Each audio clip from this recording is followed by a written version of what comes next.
Israel Hamas के बीच चल रहा पिछले 15 महीनों से जारी युद्ध रुक गया है। दोनों पक्षों ने सीजफायर डील को लेकर अपनी अपनी रजामंदी दे दी है। इसी के साथ ही युद्ध विराम समझौता 19 जनवरी से लागू हो जाएगा।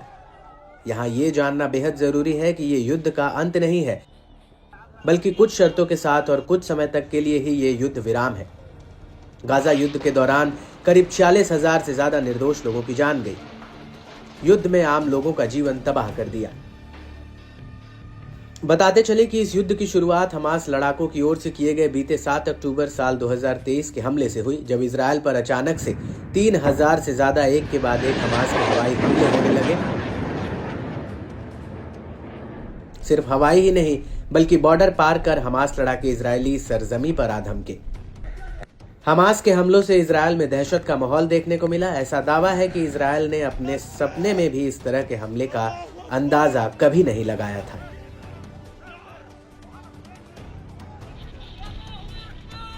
मगर होनी को कोई टाल नहीं सकता। जैसे जैसे दिन गुजरा, इजरायल से खौफनाक डरा देने वाली खबरों ने दुनिया भर में बेचैनी का माहौल पैदा कर दिया।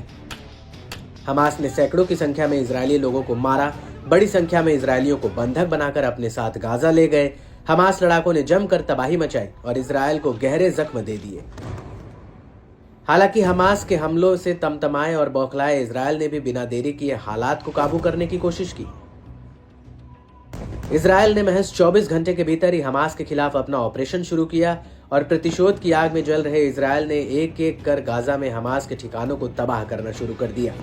इजरायली बलों ने हवा और जमीन दोनों से गाजा में जमकर हमला किया।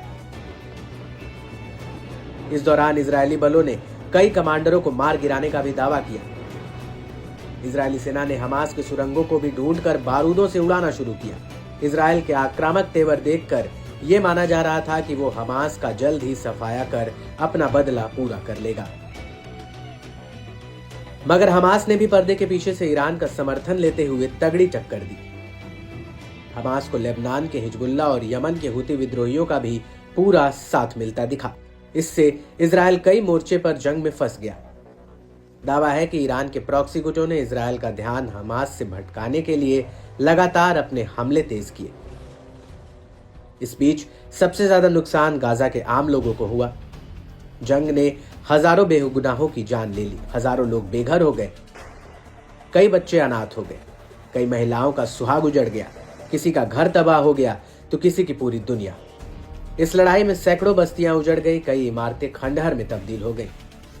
बहरहाल इजरायल और हमास के बीच ये सीज फायर उथल पुथल के दौर से गुजर रहे मध्य पूर्व में स्थिरता और शांति लाने का काम करेगी। इस सीज फायर का भविष्य इस बात पर बहुत निर्भर करेगा कि गाजा पर प्रशासन किसका चलेगा। इजरायल कभी नहीं चाहेगा कि गाजा के नए प्रशासन या व्यवस्था में हमास की कोई भूमिका हो। हमास के लड़ाकों के खिलाफ चलाए जा रहे अपने अभियान में इजरायल किसी तरह की नरमी लाएगा, इसकी उम्मीद कम है।